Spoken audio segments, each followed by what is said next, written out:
नमस्कार साथियों, स्वागत है आप सभी का स्मार्ट क्लास सिखोल एग्जाम पर। दोस्तों, हम लोग अभी ऑल स्टेट पीसीएस और यूपीएससी के प्रश्न पत्र संख्या 1 में पूछे जाने वाले प्रश्नों के बारे में डिस्कशन कर रहे हैं।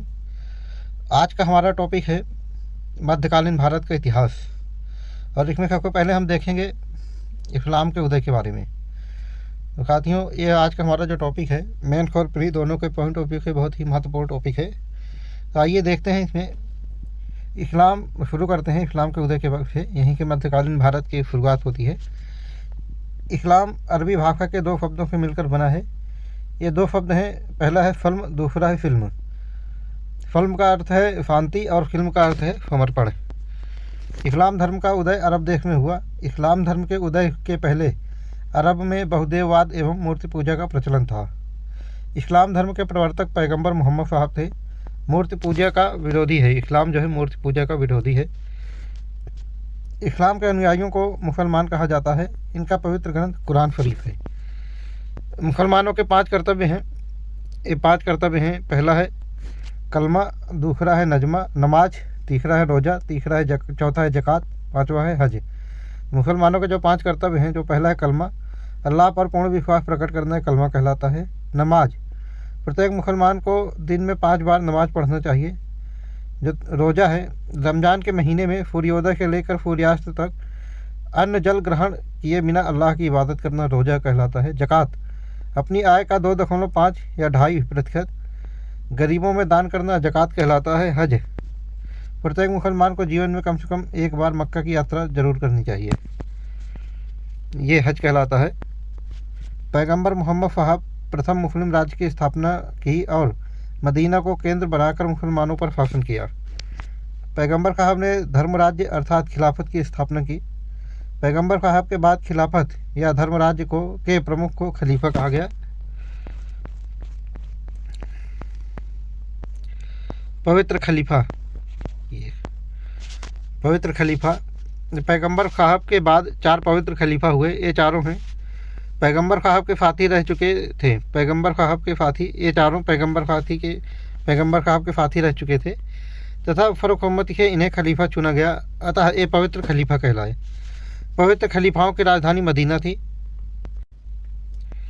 ये 4 जो खलीफा थे, पहला है अबू बकर। ये 632 से 634 ईस्वी तक खलीफा थे। ये प्रथम खलीफा थे। इन्होंने अल्लाह को केंद्र में रखकर मुसलमानों पर शासन किया एवं इस्लाम धर्म का प्रचार किया। दूसरे खलीफा हजरत उमर थे। ये 634 ईस्वी से 644 ईस्वी तक खलीफा रहे। इनके समय में विजय अभियान बहुत सफल रहे। इन्होंने ईरान, इराक, मिस्र, सीरिया आदि देशों को जीतकर खिलाफत में सम्मिलित किया। इन्हीं के समय में 636 ईस्वी में अरबों का भारत पर पहला आक्रमण हुआ, जो असफल रहा। तीसरा खलीफा है हजरत उस्मान। ये 644 से 656 ईस्वी तक खलीफा रहे। इनके समय में 651 ईस्वी में पवित्र धर्म ग्रंथ कुरान शरीफ का संकलन हुआ। यह ग्रंथ अरबी भाषा में संकलित है। चौथा खलीफा है हजरत अली। ये 656 से 661 ईस्वी तक खलीफा रहे। इनके समय में भी विजय अभियान चलते रहे। 5वें खलीफा है उमैया वंश। ये 661 से 749 ईस्वी तक खलीफा थे। 661 ईस्वी में अली की मृत्यु के बाद मुबैया नामक व्यक्ति ने अली के पुत्र हसन को हटाकर स्वयं खलीफा बन गया। उमैया वंश की राजधानी दमिश्क थी। अब्बासी वंश 649 से 1258 ईस्वी, 749 से 1258 ईस्वी। 749 ईस्वी में अब्बास फफ्फाह ने ईरानियों के सहयोग से उमैया वंश का अंत करके अब्बासी वंश की स्थापना की। अब्बासी वंश की राजधानी बगदाद थी। इस वंश का अंतिम खलीफा मुस्तकीम थे। अब हम जानेंगे अरबों पर सिंध की विजय। 711 ईस्वी में खलीफा वालिद के उत्तरी क्षेत्र यानी कि ईरान के गवर्नर अल हज्जाज ने खलीफा के सिंध अभियान की अनुमति प्राप्त कर ली। सर्वप्रथम 711 ईस्वी में उबैदुल्ला के नेतृत्व में एक अभियान सिंध भेजा गया, किंतु यह पराजित हुआ और मारा गया। दूसरा अभियान बुदैल के नेतृत्व में हुआ, लेकिन यह भी असफल रहा। तीसरा अभियान 712 ईस्वी में मोहम्मद बिन कासिम के नेतृत्व में हुआ। मोहम्मद बिन कासिम ने सिंध के शासक दाहिर को पराजित किया। दाहिर युद्ध करते हुए मारा गया। अरबों की सिंध विजय के कारण अरबों के सिंध विजय के अनेकों कारण थे। पहला है राजनीतिक कारण, दूसरा है आर्थिक कारण, तीसरा है इस्लाम धर्म का प्रचार, चौथा है तात्कालिक कारण। राजनीतिक कारण यह है मुस्लिम राज्य का विस्तार, आर्थिक कारण है भारत समृद्ध देश था अतः यहाँ अधिकार करके धन प्राप्त करना, तीसरा कारण है इस्लाम धर्म का प्रचार प्रसार करना, चौथा कारण जो तात्कालिक कारण है कुछ अरबी जहाज़ों का समुद्री डाकुओं द्वारा लूट लिया जाना। यानी कुछ अरबी जहाज़ों को समुद्री डाकुओं ने लूट लिया था। उन्होंने दाहिर से इसका कंपनसेशन मांगा तो दाहिर ने मना कर दिया। उन्होंने कहा वो लुटेरे हमारे अधिकार क्षेत्र के बाहर हैं। अरबों की विजय का प्रभाव, पहला है राजनीतिक प्रभाव। अरबों की प्रशासनिक नीतियाँ मध्य युग के तुर्क, अफगान, मुगल साम्राज्य के लिए भी मार्गदर्शन का कार्य करती रहीं। दूसरा है आर्थिक प्रभाव। भारत में खजूर की बागवानी एवं ऊँट पालन का अधिक विकास, चर्म शिल्प को प्रोत्साहन, मुद्रा प्रणाली का विकास, नगरीकरण, अनेक नए नगरों का विकास हुआ। तीसरा है सामाजिक प्रभाव। सामाजिक समानता का विकास हुआ, ऊंच नीच वर्ग भेद में कमी, पर्दा प्रथा प्रारंभ हुई। चौथा है सांस्कृतिक प्रभाव। सिंधी भाषा का विकास हुआ। भारत में कुरान का सर्वप्रथम अनुवाद सिंधी भाषा में हुआ। सैकड़ों अरबी विद्वान चिकित्सा, दर्शन, गणित आदि की शिक्षा ग्रहण करने के लिए भारत आए। अनेक भारतीय ग्रंथों का अरबी में अनुवाद हुआ। आयुर्वेद, सूर्य सिद्धांतिका, सुश्रुत संहिता, पंचतंत्र आदि का अरबी में अनुवाद हुआ। तुर्कों का उदय एवं भारत पर आक्रमण। तुर्क मध्य एशिया की खानाबदोश जनजाति थी। अब्बासी खलीफाओं के समय ये लोग महल रक्षक और पेशेवर सैनिक के रूप में नियुक्त होने लगे। इसी समय ईरान, इराक क्षेत्र में समानिद राज्य का उदय हुआ। आगे चलकर समानिद राज्य कमज़ोर हुआ।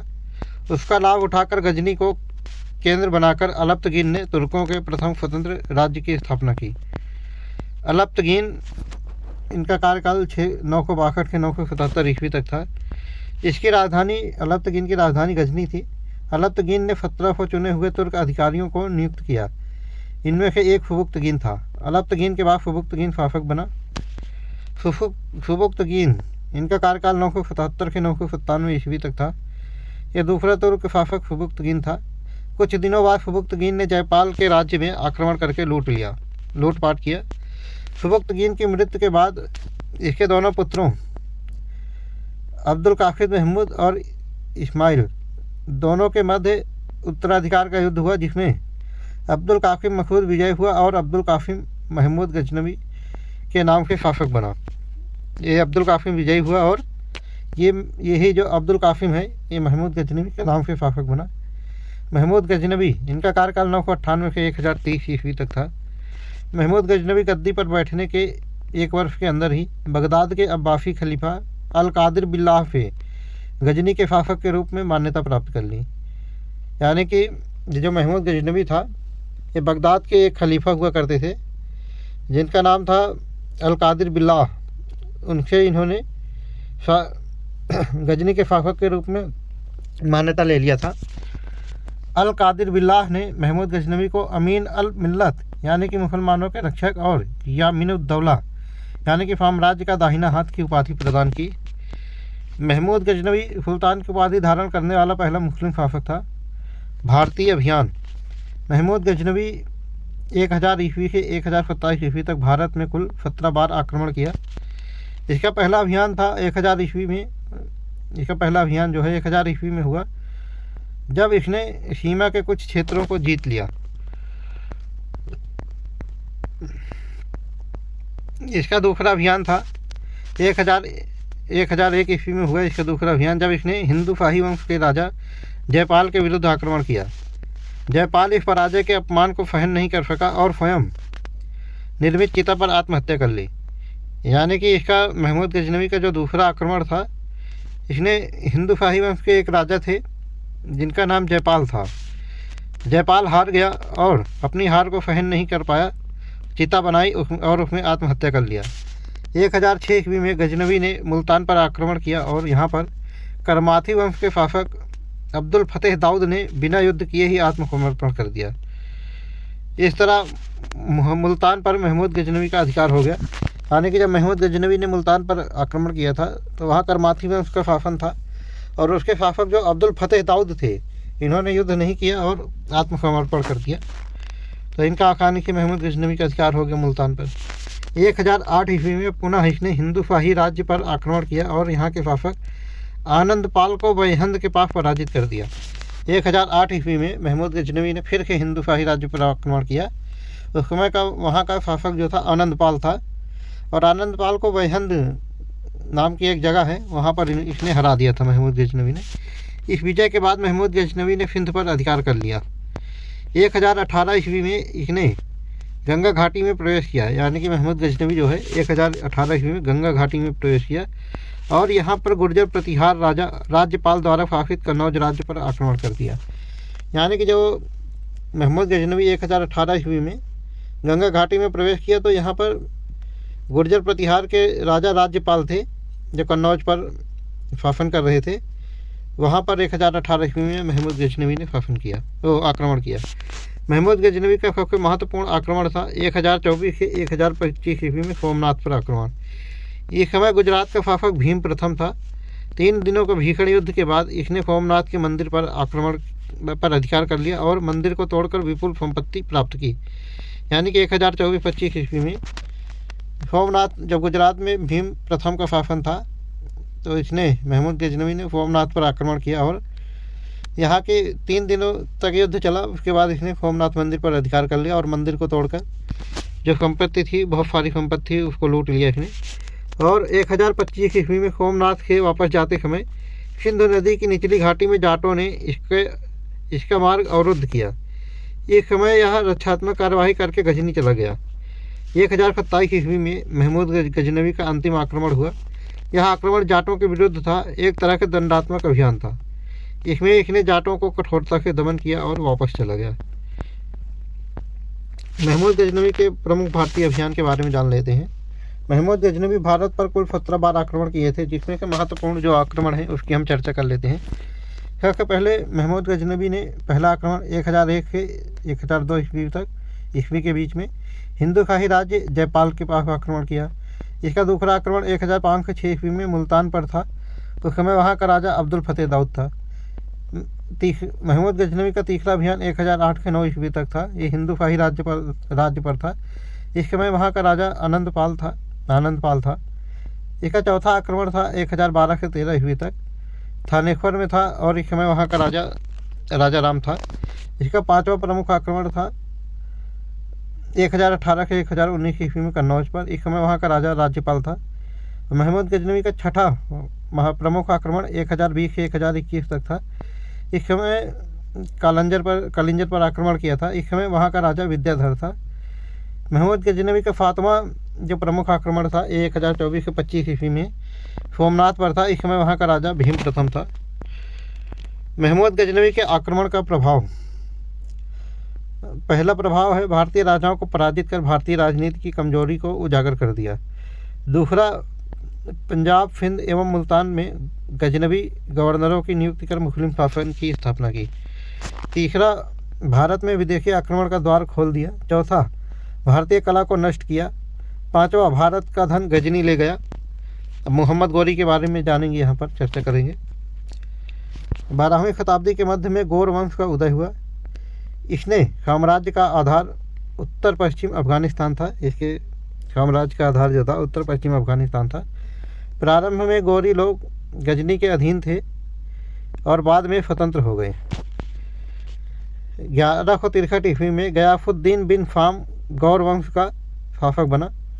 इसने गजनी पर आक्रमण करके इसे विजित कर लिया और अपने छोटे भाई मोहम्मद गौरी को गजनी दे दिया। मोहम्मद गौरी का पहला आक्रमण 1175 ईस्वी में मुल्तान पर हुआ। इसका पहला आक्रमण 1175 ईस्वी में मुल्तान पर हुआ। हाँ, यहाँ इसने करमाथियों को पराजित कर अपना अधिकार स्थापित किया। यह इसकी पहली विजय थी मोहम्मद गौरी की। 1178 ईस्वी में मोहम्मद गौरी ने गुजरात पर आक्रमण किया और इस समय यहाँ का शासक भीम द्वितीय था। कफहद के मैदान में गौरी की करारी हार हुई। यह भारत में इसकी पहली पराजय थी। इस पराजय के बाद मोहम्मद गौरी ने मुल्तान एवं सिंध के मार्ग को बदलकर पंजाब के मार्ग को चुना। 1181 ईस्वी में इसने पंजाब पर आक्रमण किया। यहाँ पर गजनी वंश का खुसरो मलिक शासक था। इसने युद्ध के स्थान पर मोहम्मद गौरी को अत्यधिक उपहार देकर संधि कर ली। 1191 ईस्वी में तराइन का प्रथम युद्ध मोहम्मद गौरी और पृथ्वीराज चौहान के बीच हुआ। इस युद्ध में मोहम्मद गौरी पराजित हुआ और गजनी चला गया। 1192 ईस्वी में तराइन का युद्ध हुआ। इस युद्ध में पृथ्वीराज चौहान पराजित हुआ और बंदी बना लिया गया। इसने गौरी की अधीनता स्वीकार कर ली, परंतु बाद में विद्रोह कर दिया और मारा गया। मोहम्मद गौरी के भारतीय अभियान, तो प्रमुख अभियान के बारे में जान लेते हैं। पहला 1175 ईस्वी में मुल्तान का अभियान, ये करमाथी वंश पर था। दूसरा अभियान 1178 ईस्वी में गुजरात में भीम द्वितीय के शासनकाल में। तीसरा अभियान 1181 ईस्वी में पंजाब में, और इस समय यहाँ का शासक खुसरो मलिक था। मोहम्मद गौरी का चौथा अभियान था 1186 ईस्वी में पंजाब में। इस समय भी यहाँ का शासक खुसरो मलिक था। मोहम्मद गौरी का पांचवा आक्रमण था 1191 में तराइन के प्रथम युद्ध, ये पृथ्वीराज चौहान से लड़ा इसने। इसका छठा आक्रमण था 1192 ईस्वी में तराइन का दूसरा युद्ध, ये युद्ध भी इसने पृथ्वीराज चौहान के साथ लड़ा। इसका सातवां आक्रमण है 1194 ईस्वी में, ये कन्नौज में हुआ और इसको चंदावर का युद्ध भी कहते हैं। ये जयचंद के साथ हुआ। इसका आठवां आक्रमण 1195 ईस्वी में बयाना में था। ये युद्ध इसने कुमारपाल के साथ किया। इसके 1205 ईस्वी में इसका खोखरों से युद्ध हुआ। 1194 में गौरी ने कन्नौज पर आक्रमण किया। इस समय यहाँ का शासक जयचंद था। चंदावर के युद्ध में मोहम्मद गौरी से जयचंद पराजित हुआ और मारा गया। इस युद्ध के बाद कन्नौज और वाराणसी पर गौरी का अधिकार हो गया। मोहम्मद गौरी के सेनापतियों द्वारा विजित क्षेत्र, उनके जो सेनापति थे, सबसे पहले कुतुबुद्दीन ऐबक ने 1196 ईस्वी में अजमेर पर विजय प्राप्त किया। 1157 ईस्वी में बदायूं पर विजय प्राप्त किया। 1202 से 3 ईस्वी में बुंदेलखंड में विजय प्राप्त किया। और जो मोहम्मद गौरी के दूसरा सेनापति बख्तियार खिलजी था, 1197 ईस्वी में बिहार पर विजय प्राप्त किया और 1205 ईस्वी में इसने बंगाल पर विजय प्राप्त किया। अब हम महत्वपूर्ण तथ्य के बारे में जानेंगे। महमूद गजनवी यामनी वंश से संबंधित तुर्क था। महमूद गजनवी कश्मीर अभियान किया, लेकिन यह अभियान सफल नहीं रहा, यानी कि असफल हो गया। अलबरूनी ये बाहर का था। इसका वास्तविक नाम अबू रेहान था। यह ख्वारिज्म का रहने वाला था, लेकिन गजनी में बस गया था। यानी कि अबू रहमान पूछ सकते हैं कि इसका वास्तविक नाम था, तो ये अलबरूनी का था। यह कहाँ का रहने वाला था, तो ख्वारिज्म का था, लेकिन ये गजनी में बस गया था। अलबरूनी भारत में आकर संस्कृत भाषा का अध्ययन किया। मोहम्मद गौरी संसबानी वंश का तुर्क था। इसका वास्तविक नाम शिहाबुद्दीन मोहम्मद गौरी था।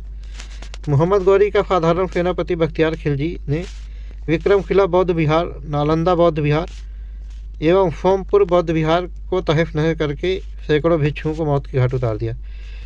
यानी कि मोहम्मद गौरी का एक सेनापति था, ये था बख्तियार खिलजी।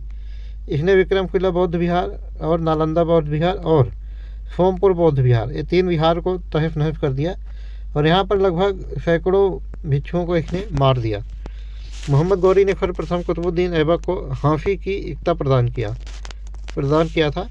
1192 ईस्वी में तराइन के युद्ध के बाद मोहम्मद गौरी ने कुतुबुद्दीन ऐबक को विजित भारतीय प्रदेशों का प्रतिनिधित्व शासक नियुक्त किया।